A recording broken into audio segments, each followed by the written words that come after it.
कदाचित त्यांना असं वाटत असं जाऊ दे घरच्याला काय सांगावं इथे बोलून जाऊ का चला आपण बोले बाबा म्हणते मी येणार नाही नाही अहो चला मी येणार नाही मग मी जाऊ का पार्वती एक गोष्ट लक्षात घे काही गोष्टी अशा आहेत तिथं बोलावलं तरच जाऊ काही गोष्टी अशा आहेत तिथं बोलावलं तरी जाऊ नये आणि काही गोष्टी अशा आहेत तिथं बोलावलं नाही तरी जाऊ अशा समारंभामध्ये बोलावल्याशिवाय जाऊ नये आपल्याला आमंत्रण नाही ना जायचं खरी गोष्ट आहे आता इथं कथा चालू आहे की नाही मी इथं बोलावलं तरी जायचं नाही बोलावलं तरी जायचं का कारण इथं आपलं कल्याण बरोबर काही ठिकाणी सत्यनारायणाची पूजा केली जाते की नाही आणि मग सत्यनारायण जर गल्लीमध्ये झाला ना मग काही काय मग काय म्हणतात जाऊ दे आपल्याला कुठे परत प्रसादाला बोलवलं तुम्हाला बोलवलेलं असो अगर नसो तुम्हाला माहिती झाली तर सत्यनारायण आहे मग चिमूटभर दाणे घेऊन जा चिमूटभर धान्य घेऊन जा ते तिथं सत्यनारायण अर्पण करा आणि एवढासा होईना प्रसाद घेऊन जा तुमचं कल्याण होईल तिथं बोलवलं नाही तरी पण गंमत अशी होते बरं का भेटू मास्तर सत्यनारायणाला माणसं बोलवलं तरच जातात पण बोलवलं नाही तरी जात नाही पण जर काय एखाद्याला कारण केलं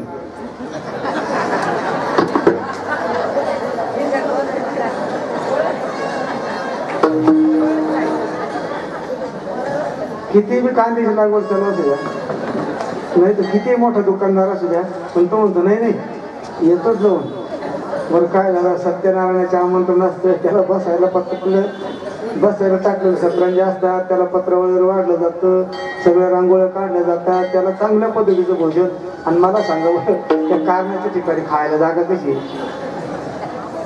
तिथं न बोलवता तिथं बोलवलं तरी जाऊ नये इथं नाही बोलवलं तरी यावं आणि सोयऱ्या धायऱ्याच्या पाहुण्या रावळ्याचे तिथं काही आमंत्रण आलं तरच जावं नाही तर अपमान होतो सती जाऊ नको सतीने ऐकलं नाही आता पुढे पटकन उडी मारून गेलीच घडू नये ते घडलं ऐकायला येऊ नये ते ऐकलं जे दिसू नये ते दिसलं सगळ्यांना मान आहे पण आपल्या नवऱ्याला इथं मान नाही आणि आता ते नाही म्हणत होते तरी आपण इथं आलो आणि आता परत जर गेलं तर आपल्याच काय ते हायगाई करणार मग आता आपल्या नवऱ्याचा झालेला अपमान आपल्याला बघवत नाही म्हणून तिनं काय केलं ते यज्ञ कुंडात उडी टाकून दिली ही बातमी तिकडं गेली नंदीनं सांगितली नंदीनं सांगितल्यानंतर भगवान शंकराला कळलं मी नाही म्हणत होतो तरी गेले पण यज्ञाचा सगळा प्रकार नंदीनं जेव्हा भोले बाबाला सांगितला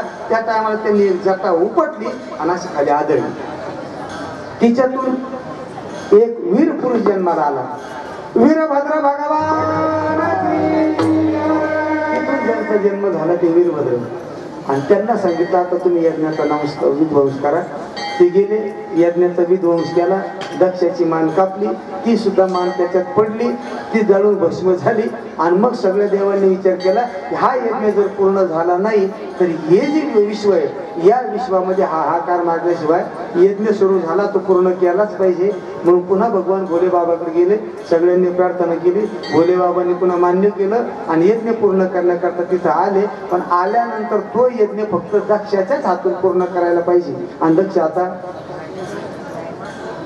काय झाला होता भस्म जाता का नाही त्याची मान कापून ती बिघडावली मग काय करायचं शेवटी नाईलाज झाला एका बोकडाची मान आणली आणि ती बोकडाची मान त्या दक्षाला चिकटवली त्याला जिवंत केलं आणि त्याच्या हातून काय केला यज्ञ केला मला वाटतं गंगादादा म्हणूनच लोक बोकडे कापतात बरोबर जाऊ द्या वर्णन आहे काही बघतात काही करतात लोक कशाचे कशाला जोडतात तुम्हाला सांगू का दादा आयुष्य जर चांगलं जगायचं असेल ना तर फक्त माझ्या जगद्गुरु तुकोबारायांच्या गाथा एकदा वाचा एकदाच वाचा जगद्गुरु तुकोबारायांचा गाथा वाचला रे वाचला की समजून घ्या तुम्ही माणूस नाही देवच झाले पण नुसता वाचू नका बरं का हा चला मला मुद्दा हा सांगायचा आहे की तिला सुद्धा तो भोगावं लागलं शेवटी सगळं यज्ञ पूर्ण केला आणि तो जो सांगाडा पडलेला होता ना आईचा तो सांगाडा उचलला भोले बाबांना आणि आता भोले बाबा रडायला लागले, जोर जोरात आक्रोश करून रडायला लागले. सती पार्वती सती पार्वती सती पार्वती म्हणून आक्रोश करू लागले, छाती बडवू लागले. आणि तो सापळा उचलून खांद्यावर टाकला आणि जोर जोरात पाय आपल्यात निघाले. बर निघाले. सगळ्या देवांना प्रश्न पडला, आता जर हे वृद्ध झाले आणि रागाच्या भरात जर त्याने तिसरा डोळा तर सगळं विश्व भस्म होऊन जाईल. शेवटी भगवान विष्णूकडे गेले. भगवान विष्णूला सांगितलं, आता तुम्ही याच्यावर काहीतरी पर्याय करा. भगवान विष्णूनं धनुष्य काढलं, बाण जोडला, बाण मारला आणि त्याच जी सती होती त्या सापळ्याकडे पाहून हे रडतात ना, हा सापळा बाजूला केला की हे शांत होती. म्हणून तो बाण काढला, त्या बाणानं तो सोडला आणि त्या बाणानं त्या सतीच्या सापळ्याचे 51 तुकडे झाले. किती? आणि ते आजूबाजूला लांब लांब लांब लांब जाऊन पडले. जिथं जिथं ते पडले हेच आदिशक्तीचे 51 पीठ. जगदंबा माता त्याच्यातलाच एक तुकडा हा आहे. आनंद लक्षात तुमच्या. मातेनं सांगितलं की ही म्हणते मला 7 झाले. आता आनंद विषय 7 झाले, आता जर झालं नाही तर येणाऱ्या मुलीसह माझी हत्या होणार आहे. काही कराय पण मला एवढ्या वेळेस मुलगा. तिनं सांगितलं, बाई मला माझं प्रारब्ध चुकलं नाही तर तुला चुकल का? कर्मधर्म संयोगानं ती बाळंतीण झाली आणि 8व्या वेळेला सुद्धा मुलगी झाली. जयदेव नावाचा तो पुरुष. त्याला जर आता हे कळालं तर माझ्या मुलीचाही वध करील आणि माझाही वध करील. पण तिथं ती मुलगी जन्माला आल्यानंतर जन्माला तिच्या पोटी आली ती आई आक्रोश करून रडू लागली, मी मारणार म्हणून नाही, पण माझी सोन्यासारखी कोवळी मुलगी हिची सुद्धा हत्या होणार. त्यावेळेला तिचं बाळंतपण ज्या स्त्रीने केलं त्या स्त्रीला तिची करुणा आली, दया आली. त्या दाशीला तिने सांगितलं, बाई मुलगी झाली हे फक्त तुला मलाच माहिती. आपण आता एक काम करू, मुलगा झाला म्हणून बातमी सोडून दिली ना. बातमी सोडून मुलगा झाला, मुलगा झाला, मुलगा झाला. त्या इतका राजाला आनंद झाला की त्याने हत्तीवर बसून पेढे वाटले. आणि तेवढ्यामध्ये बाबासारखा एक ब्राह्मण बोलावला आणि त्या ब्राह्मणाला 10-5 काय मोहरा द्यायच्या त्या दिल्या. आणि बाबा या दोन्ही जीवांचा प्राण वाचवा. का? जर मुलगी आहे हे जर त्यांना कळालं या दोघींची हत्या होणार आहे. तुम्ही एक काम करा, मुलगा झाला म्हणूनच सांगा. पण हे सांगत असताना राजाला जर समोर आलं तर मुलगी किती दिवस लपवलो.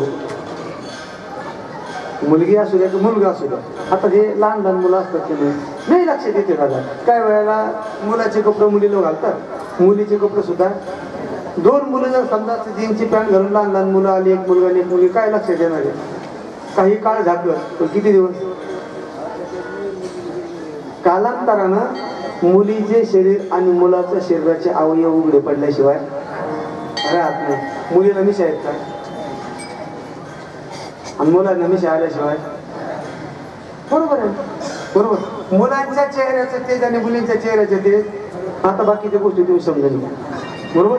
आणि आता काय करावं म्हणजे एक काम करा, राजाला फक्त एक सांगा, राजा तुम्हाला मुलगा झालाय पण 16 वर्षापर्यंत जर तुम्ही त्याचं तोंड पाहिलं तर तुम्ही ज्या दिवशी त्याचं तोंड पाहाल त्या दिवशी तुम्ही माराल. राजा म्हटला जाऊ मरू. बरोबर. मुलगा झाला ना, नाही तोंड पाहायला भेटलं तरी चालत पण मुलगा तर झाला, समाधान. 16 वर्ष झाले राजा. मुलगी उपवर झाली. आता तिचं मुलाचं लग्न करायचं असं राजाच्या मनात आलं. लागला ना मुलगी पाहायला राजा. एका मुलगीबरोबर त्याचा विवाह ठरला. या मुलीने विचार केला, आपला विवाह जर एका मुलीबरोबर होत असेल तर आपल्या बरोबर तिच्या आयुष्याचा राखा बोलून त्याच्यापेक्षा आता आपण इथं राहणे. रात्रीच्या वेळेला ती मुलगी निघाली, आत्महत्या करावं असं तिला वाटतं, जीवन संपून टाकलेलं बरं. पण जाता जाता जाता जाता अशी एका अरण्याच्या रस्त्याला निघाली. पण अरण्याच्या रस्त्याने जात असताना तिच्या कानावर एक आवाज आला, विठ्ठल रखुमाई, विठ्ठल रखुमाई.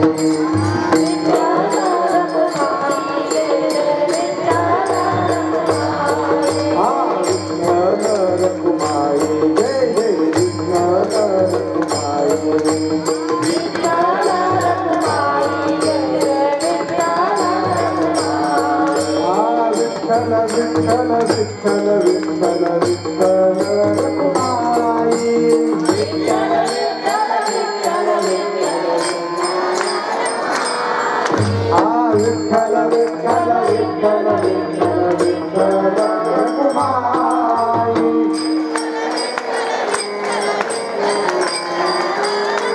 सावली करा विठ्ठल विठ्ठल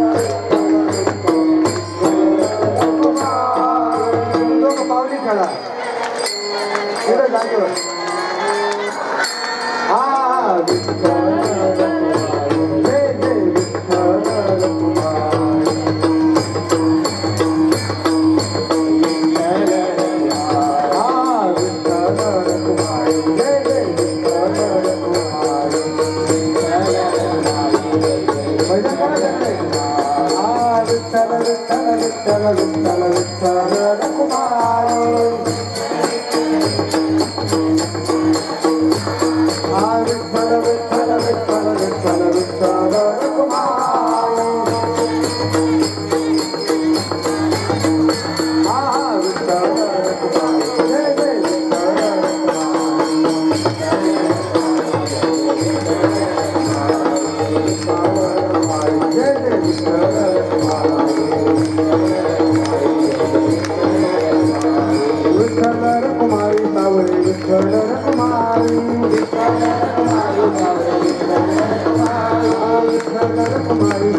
असा आवाज ऐकला आणि त्या मुलाचा वेश धारण केलेल्या मुलीला आत्महत्या करताना तिला असं वाटलं की आता जाता जाता देवाचं भजन करणारे येत आहेत, त्यांचं दर्शन घेऊन जावं. कोण होतं माहिती का ते?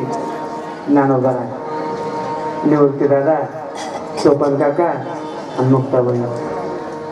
चौघांची चौघा आता पांडुरंगाच्या दर्शनाकरता पंढरपूरला निघाले. हातामध्ये भगवी पताका, गळ्यामध्ये टाळ, एका हातामध्ये विना आणि घरी ना पंढरपूर. खांद्यामध्ये काय घेतली? पताका घेतली. नवे नवे माझे जीवीची आवड,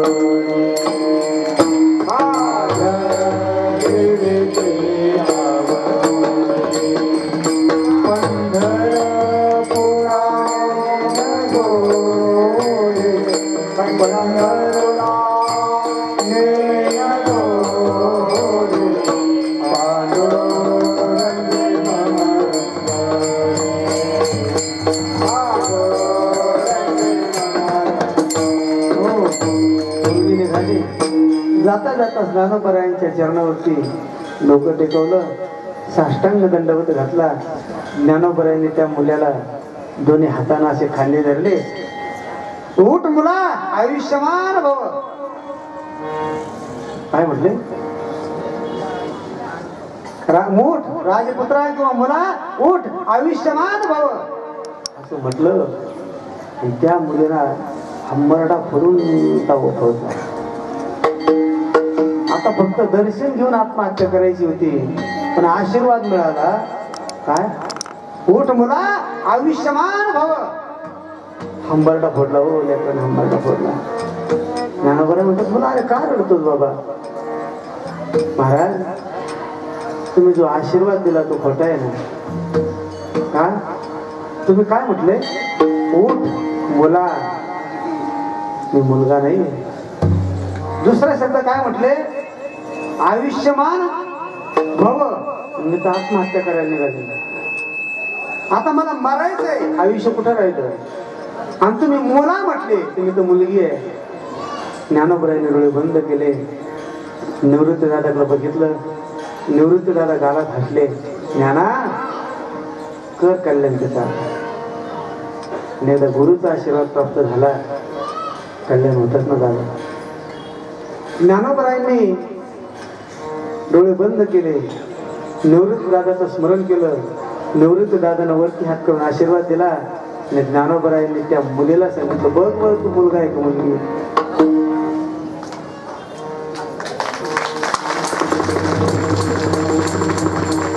त्या मुलीने आपल्या शरीराकडे बघितलं तर मुलीचं रूपांतर मुलात झालं होतं दादा.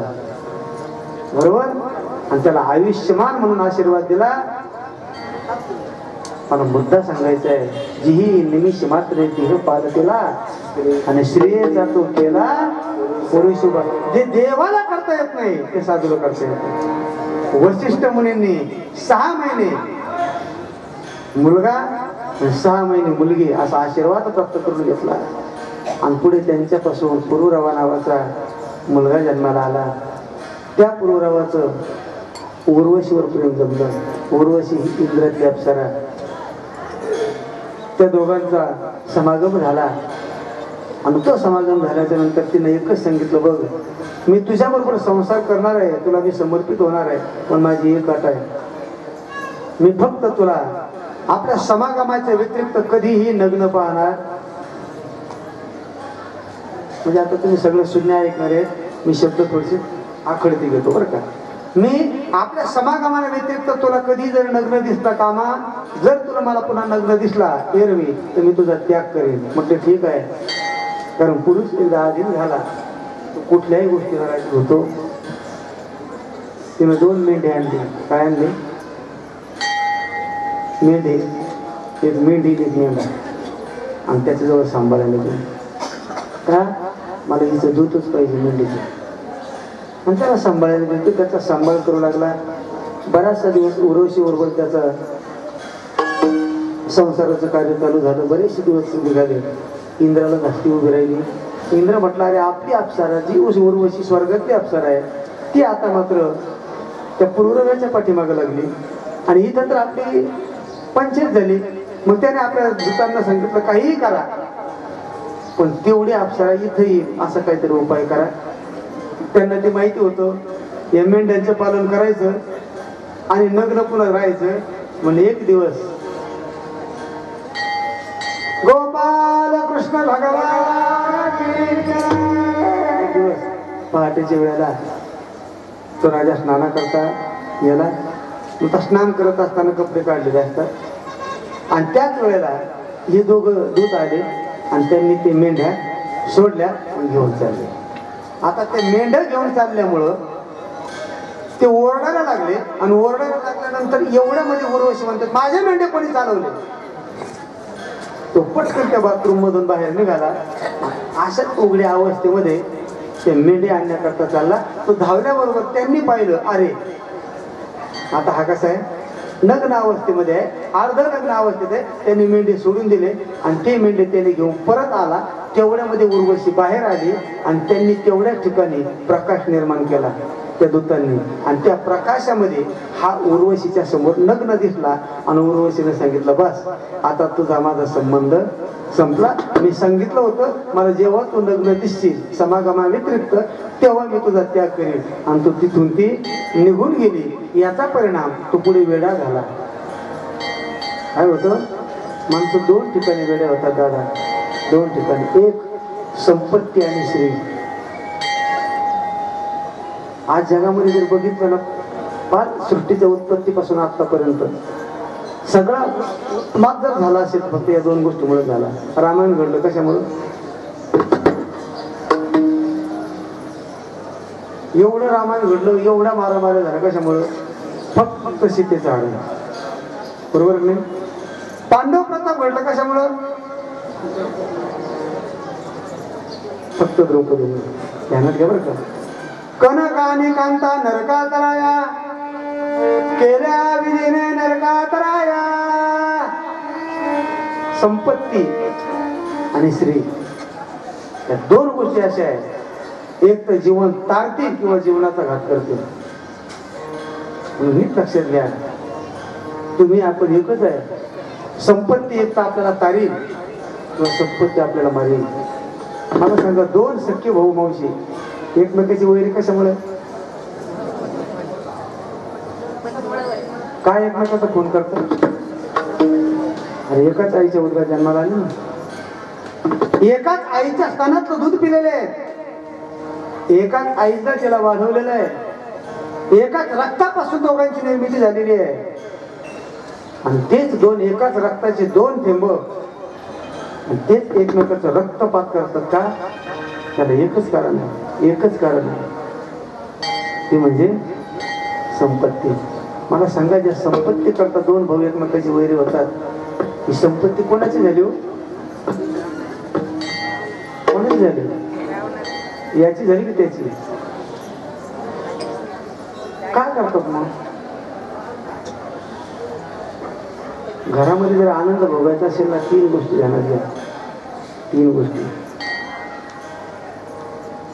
संपत्तीच्या आणि सौंदर्याकरता कधी झटणार नाही. आनंद आहे, प्रपंचामध्ये खूप आनंद आहे. स्वर्ग स्वर्ग स्वर्ग लोक म्हणतात ना, कोणी सांगितलं तुम्हाला वर स्वर्ग आहे? घरातच स्वर्ग आहे, घरातच नरक आहे. स्वर्ग घराच्या बाहेर नाही, नरक सुद्धा घराच्या बाहेर. आईला मुलगा कळालं, मुलाला आई कळाली, मुलाला बाप कळाला, मुलाला भाऊ कळाला, मुलाला बहीण कळाली की घरात स्वर्ग आला. बरोबर. सासूला सून कळाली, सुनेला सासू कळाली की घरात स्वर्ग आला. सून आहे ना, तिने या आईचा तर त्याग केला ना, जिच्या घरी नांदायला गेली ना तिला आई मानायचं, आणि दुसऱ्याची लेक आपल्या घरी आली त्या सासूने तिला लेक मानायचं, झालं स्वर्ग.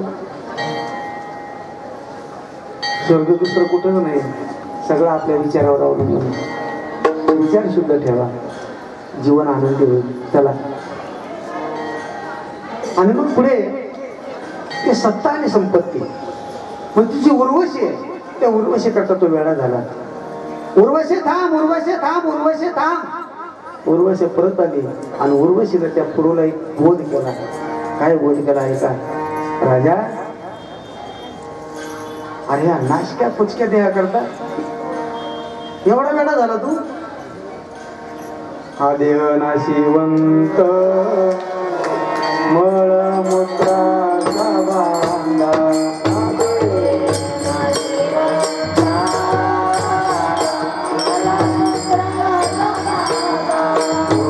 चर्म घातले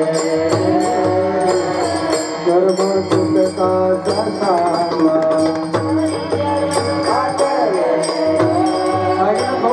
थोडा आवाज रव रव दुर्गंधे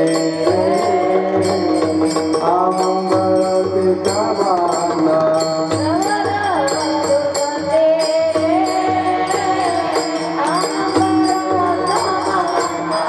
मरे चारी हारा चरण लाई गोविंदा.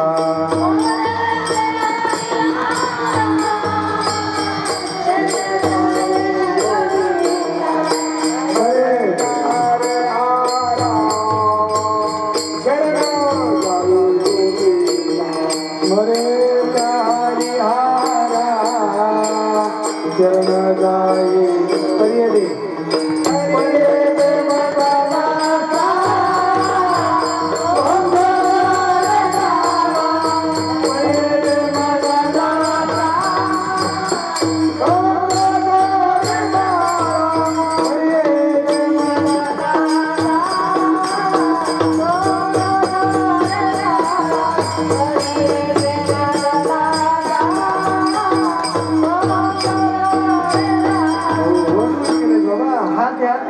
या देहा करता तू एवढा रडतोय, या नाशका देहा करता एवढा तुला दुःख होतंय. अरे बाबा, हा देह आज आहे, हा देह नाशिवंत मळमूत्राचा बांधा. अरे बरं, याला फक्त वर चांबड आहे, एवढं चांबड जर काढलं तर मग मध्ये काय? वरी चर्म घातले रे, नाही तर मध्ये कृमी कीटकाचा सांधा. बरोबर आहे की नाही? थोडंसं चांबडे काम करा, सगळं आटोपलं, काथा बिथा आटोपलं, जेवण झालं की जरा नखाना चांबड काढून पहा.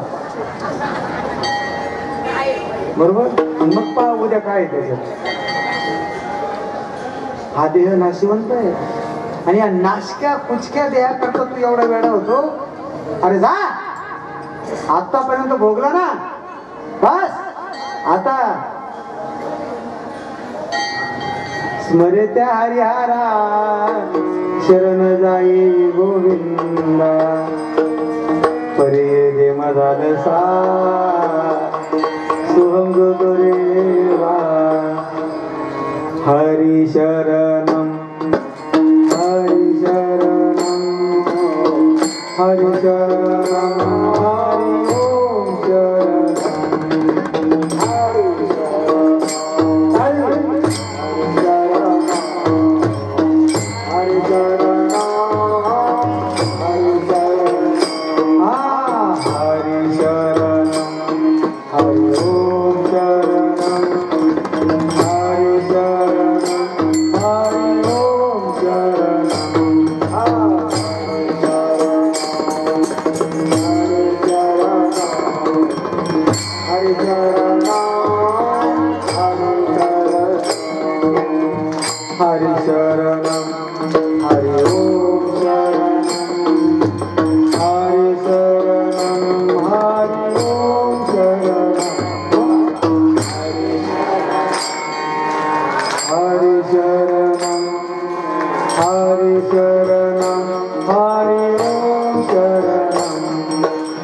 आता आपण दुसरं भजन करू. श्री राधे राधे गोविंद गोविंद राधे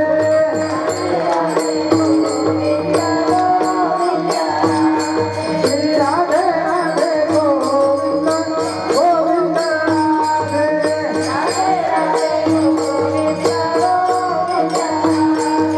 गोविंद राधे गोविंद राधे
गोपाल कृष्ण भगवान की जगदंबा माता की जय. बस आता आहे ना सगळे.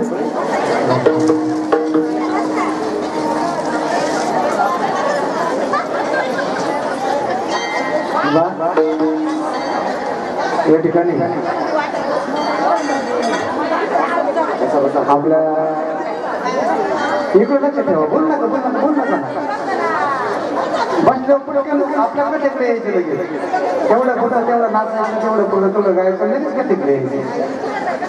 गोपाल कृष्ण भगवान की जगदंबा माता की.